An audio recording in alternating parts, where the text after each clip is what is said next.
Good morning. Thank you very much for joining us this morning for the May forum.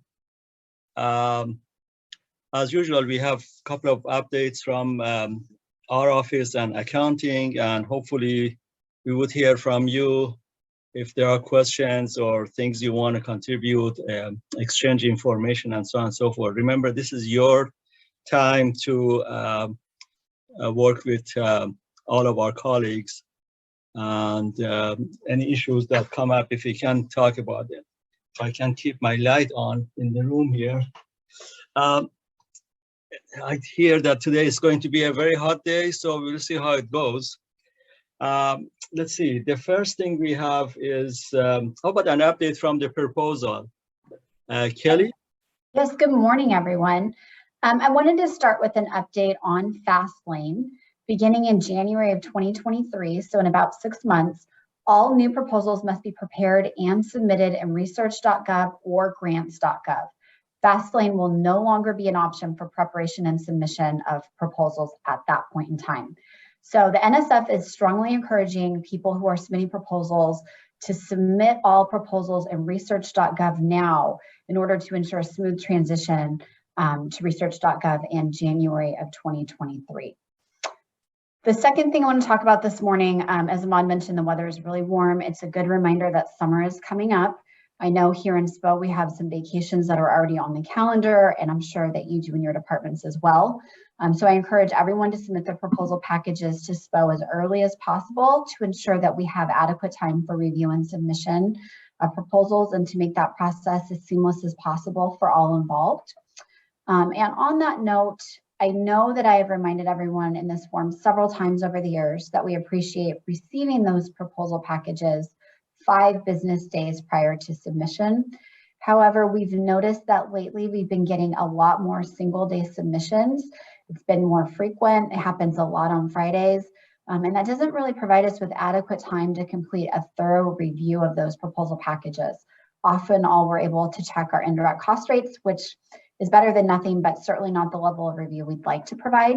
So please do all you can to avoid same-day submissions, and please remind your colleagues that we do ask for 5 business days. That's really our optimal time frame for SPO's review and submission of those proposal packages. If anyone has any questions for me, now would be a great time. If not, I will monitor chat and answer them as they come in. Okay. There is a question in chat I see that relates to proposals. We'll submit them through CAIS 424 as for NSF.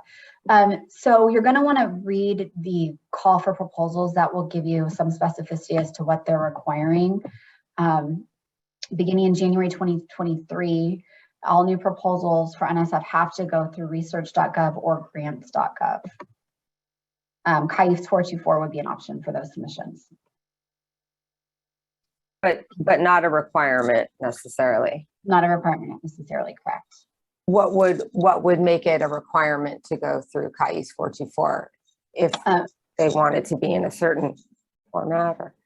Yeah, again, look at the call. Right now, the guidance that we're getting is that Fastlane is not an option. So research.gov or grants.gov would be the best way. So really at your discretion as to whether it's 424 or not for those.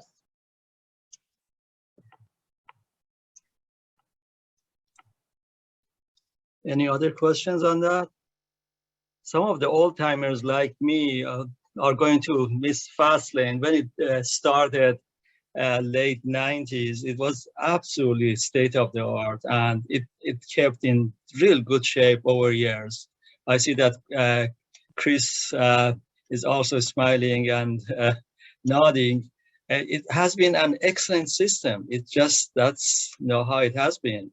It was so nice and user friendly to begin with, and so I miss it going away. But that's how life is, I guess. Chris, do you have anything to say to that? You're so funny. That just tells you how long Ahmad and I have been around, that we are familiar with the system when it first came out from the old paper copies. So maybe this is a good thing that we have the experience, although I think, Ahmad said it correctly, that it's an end of an era of something that has worked so smoothly for so many years that we really do. We compare a lot of systems to NSF Fastlane because it has worked so well over the years. And with all the changes that things have gone through, going more electronically. But to answer Elisa's question, we do try to have all the proposal submissions through research.gov or Fastlane. And with Fastlane going away, research.gov should be your primary submission porthole system, rather than Cayuse 424, only because they're still working out some of the bugs. And they have made improvements from what we've heard. When Fastlane started, actually, it was a very nice system, but at the beginning, some of the researchers didn't like it, and there was a very good reason. Before that, as Chris said, I mean, everything was paper-based. So what you had to do, you had to make sure that the package was in the hands of either post office or FedEx for overnight delivery, and at that point, if one would try to go to the office, but where Fastlane is, and hand deliver something, they wouldn't accept it. Only FedEx and UPS type of thing could go in.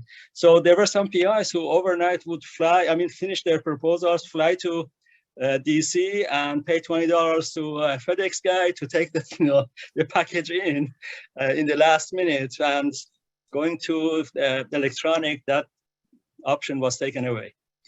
But now today, everything is electronic. So that's that. The proposals, Kelly talked about the proposals that we really need time to, enough time to review. This month is going to be an extremely busy month, obviously, with all of the state last minute funds coming in and all of that. The office is going to be very busy. So I am hoping that we would not miss a proposal deadline. So please help us not to miss the deadlines. Give us some time, enough time for review. Okay, so if there's no questions for, let's see, yeah, somebody said 25 copies. That's true, 25 copies of the proposal had to be put together and FedExed and sent over, and now it's all online. There is another question from Ruby. Is it a question or comment? There's a question. Kelly, can you look at the question, please? Yes, I see it. So you can use 424. As Chris indicated, research.gov is preferred, but it is an option if you prefer to use 424. Okay, so let's go to awards, and if there are questions more, we can keep talking about those. Grace, do you want to give an update from the awards team, please? Yes, hello everybody, good morning. Speaking of state awards, okay, hang on one second. Okay. Okay, you guys see that? All right, speaking of state awards, we actually have amendments that apply to every single state award, and you may or may not have heard about it, so I will tell you about it, and then also why it's subject to state awards. Oops. Okay, the Russian sanctions notice. There have been a number of executive orders at the federal level. In February, there were a lot of executive orders regarding sanctions against Russia for their war of aggression in Ukraine. And piggybacking off of the federal executive orders, on March 4th, Governor Newsom issued Executive Order N622 to apply to California regarding the Russian sanctions. And so this is where the amendments on all state contracts flow down to us, is because of the Governor Newsom Executive Order N622. So basically, the amendment applying the executive order to our contracts and grants, every single state award is getting amended subject to this executive order. And we've been receiving them in SPO, and we are not reaching out to PI concurrence because executive orders are not subject to PI concurrence. They're just applied to the award.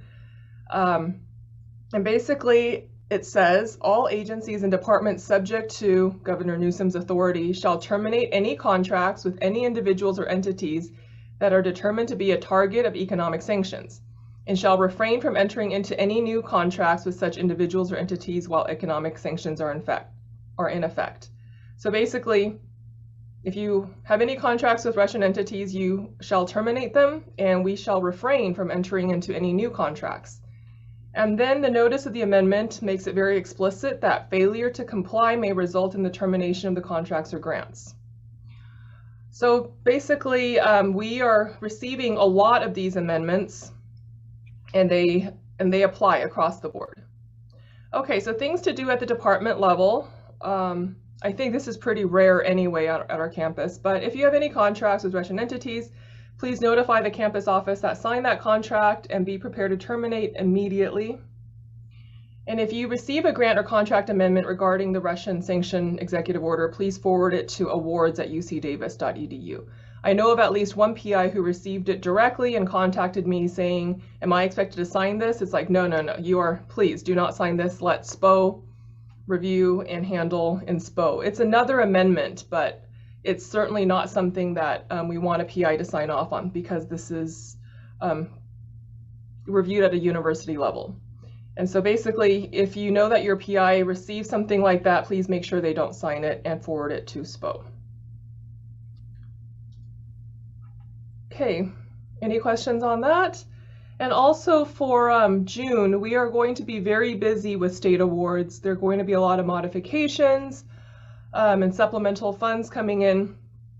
So, you know, if you have any prior approval requests, please get them in as soon as possible. We don't want to be submitting anything in the last week of June. So please please review the contracts and grants that are subject to state agencies and determine what needs to be done on them now. Thank you, Grace.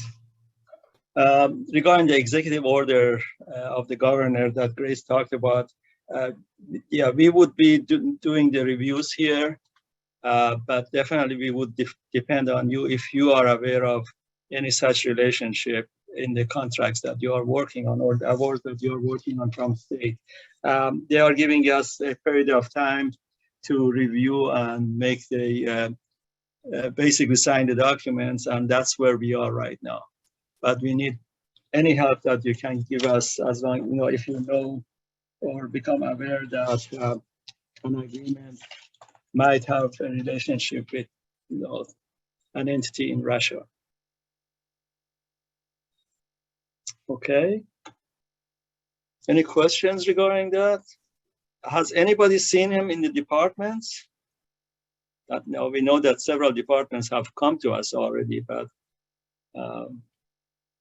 typically they are, I mean, they announced, I mean, the requests are coming to us directly, but in some cases we have seen them going to the PIs. So keep working on them, please.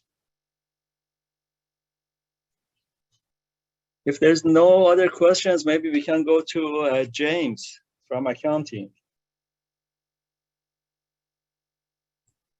Yes, good morning, everybody. Got a few things to share. All kind of related to this favorite time of the year we think of as our fiscal close period that's coming around just as quick as can be. Let me first share what I think will be happy news for those of you that that deal with the financial transactions. And there will be some communications coming. I don't think they've come out yet. So, but good news is that starting in July, Gale will no longer be distributed to all of your funds at the account level. It's going to be taken care of at a much higher level. So we won't have the fun routine of having these really small dollar transactions posting and then needing to be transferred this way and that way, et cetera. So might make life just a touch easier. So that's one thing that's going to happen with the new fiscal year. Wanted to let you know that, as we're getting into June coming up here, one of the things that we ask you all to do is to review your subawards and make sure that the expenses invoices are up to date, have been posted, and to post accruals for expenditures out through the end of the fiscal year if you don't actually have invoices to do that. What we, I don't remember if it was last year or the year before, you all requested to get the list to start working on, earlier being better than later, closer to the fiscal close period itself, to give yourself some lead time to reach out to the subs that may be or falling behind in their invoicing or whatever.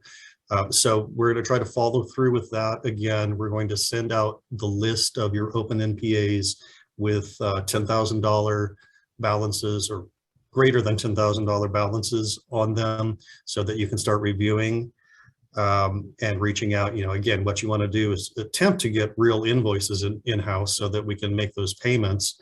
But in the absence of that, determine what kind of accruals that you want to post into the June close ledger. That the thing that I want to point out, and it's in the letter that we're going to send to you, is you need to please post these accruals to the June close, not into the June preliminary ledger.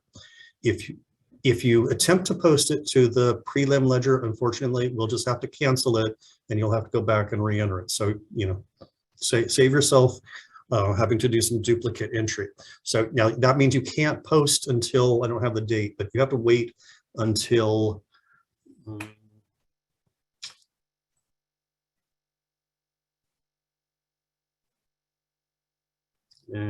I don't have the exact date, but like early July, until you're actually able to make those entries. But we'll have the exact date in the communication that we send out. So that hopefully will help. Did those of you that, is it helpful getting that list a little bit ahead of time where we used to do it before?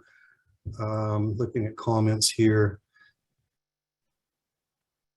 There's a question about Gale. Yeah, so campus is taking care of the Gale at the school college level, basically. And it's just not coming down to the individual accounts. I really am not the expert on the whole Gale distribution process.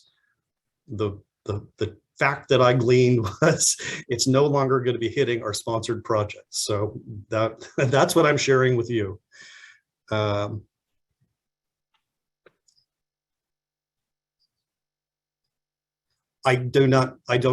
I see a question also about vacation leave assessments. If there's a communication on that, I didn't even catch that communication. I don't know. Maybe follow back up with the FIS help desk if you need clarification on that. And then Vicky said it's helpful. Okay, good. All right. So that was one thing. No, that's two things kind of fiscal close related. The other thing to keep in mind is we have new F&A rates coming into play, right? So on 7/1/22, our on-campus organized research rate goes up to 59.5. Now, as we did this transition to this new rate agreement, some awards were effectively grandfathered in, right? You remember, so as sponsored programs was sending those over to CGA, they were letting us know whether or not, we're going to hold them at the old 57. So hopefully we've got everything coded correctly to do that. But if anything does seem to go bump once we get into July and indirect start posting, please just reach out to us and we can review and try to fix anything that didn't line up perfectly. Note from Kelly will be additional info about Kelly. Yeah, Kelly, I understand that they will be communicating this change, I think, in the spreadsheet, you know, that FOA notification that goes out sometime this week. Maybe it's today or tomorrow. So keep an eye out for the spreadsheet. I believe that was. Which room? 104, we're supposed to do a lock chain, door lock. Okay, and the last thing that y'all can do to help with fiscal close is please, you know, keep on top of your overdrafts, get those cleared out.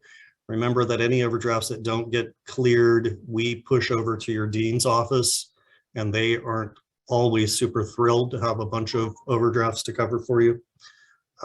So if you can try to get those cleaned up, that will be great. I'm looking at the chat box. I don't see anything else or any, you know, so that's my update for you all. I'm just kind of lingering because usually as soon as I say thank you, another question pops in. So we'll just do it that way. Okay, thank you. Stay cool today. Okay. Thank you, James. Any question for any of us, or question for your colleagues, or exchange of ways that, you know, maybe we can do things better? No? Well, I don't see any other questions here in the chat either, and nobody's talking.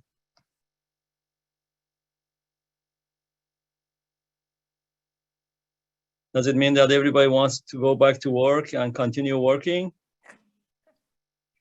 Good guess. Okay. So if there's nothing Hang else, on, we have a new people to introduce from INSPO. go ahead.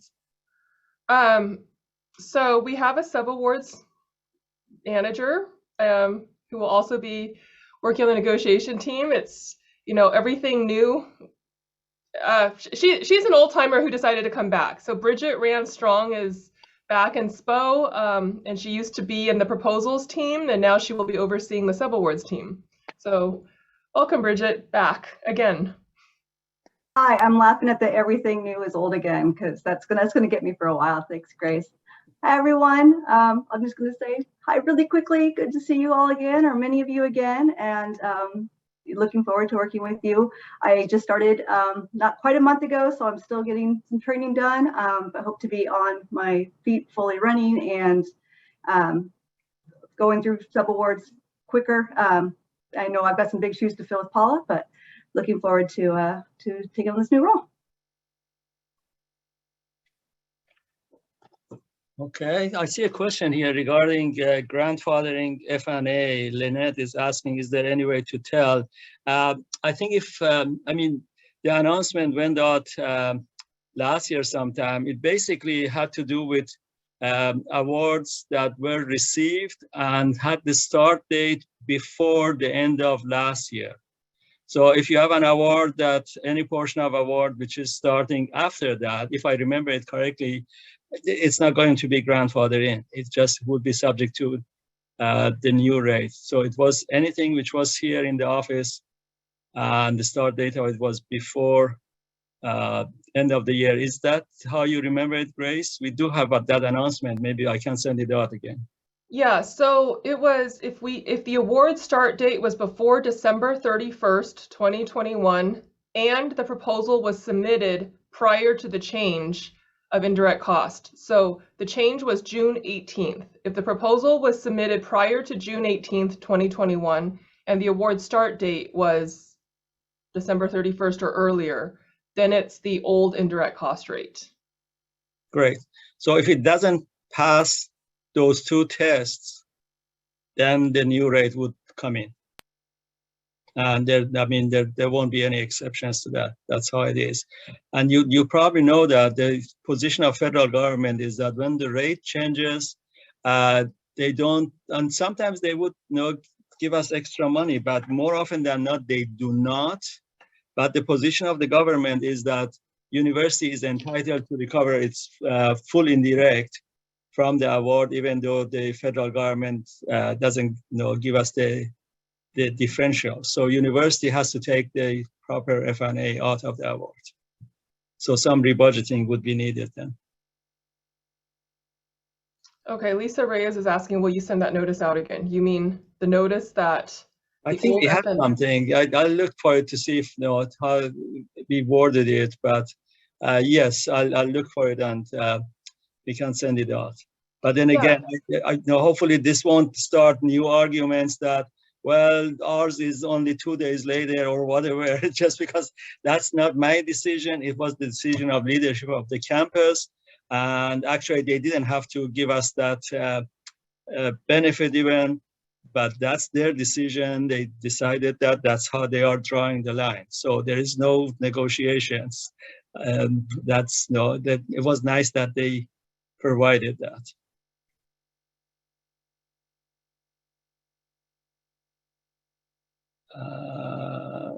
So the question is, so everything without both conditions have new rates? That answer is yes, Diane. And of course, everybody knows the first year of the new rate is still the old rate, which is good through June 30th of this year, right? So we're at 57% until June 30th. So the escalation really doesn't kick in until July 1st of this year. But anyway, yes, if your proposal wasn't submitted prior to June 18th and the award start date wasn't December 31st or before, then the new rate applies. So if the agency takes a very long time getting back to you, such that you've turned in a proposal prior to June 18th, but you're only now getting the award, the new indirect cost rates apply. So it's the actual start date of the stated on the award document, not whatever the PI originally proposed. It's the start date on the award document. That's correct. Okay.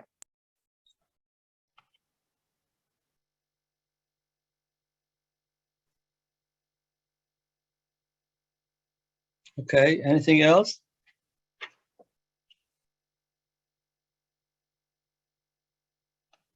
No?